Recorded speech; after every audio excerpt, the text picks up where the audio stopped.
My name is Susan Edsall. My show is Buen Camino, my 540-mile walk through rain, resentment, and redemption. I'm the last show of the festival on Sunday, December 22nd at 7 o'clock in the evening.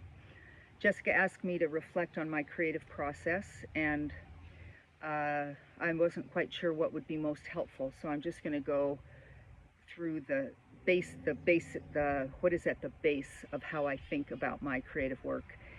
And the first thing is I was many years ago, 30 years ago, quite influenced by Vivian Gornick's book, The Situation and the Story. And in it, she asks you as a writer to be very clear about the difference between what is the situation, which is what actually happened, and what is the story, which is what is the meaning in there, what are you trying to get at.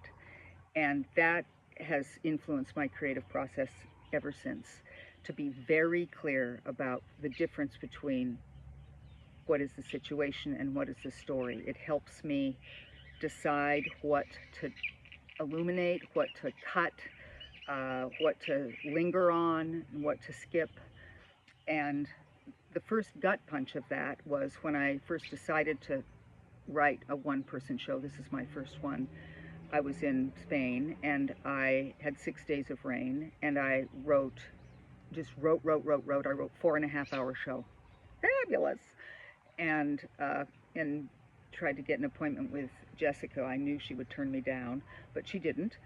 And we went over all of that. And the first gut punch was the one she threw, which was going straight to the story, not the situation.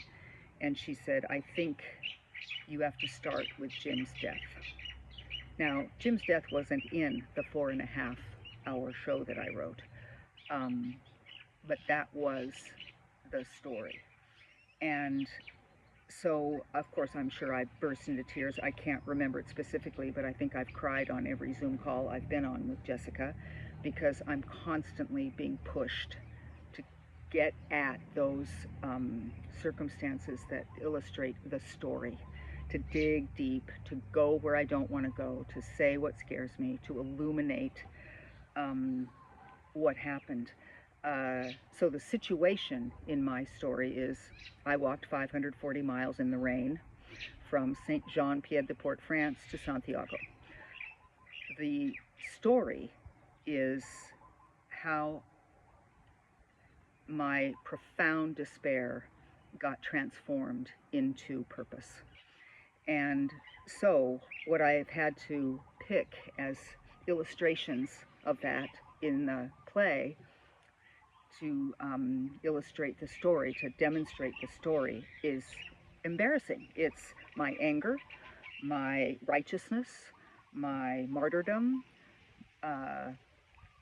That is what despair made,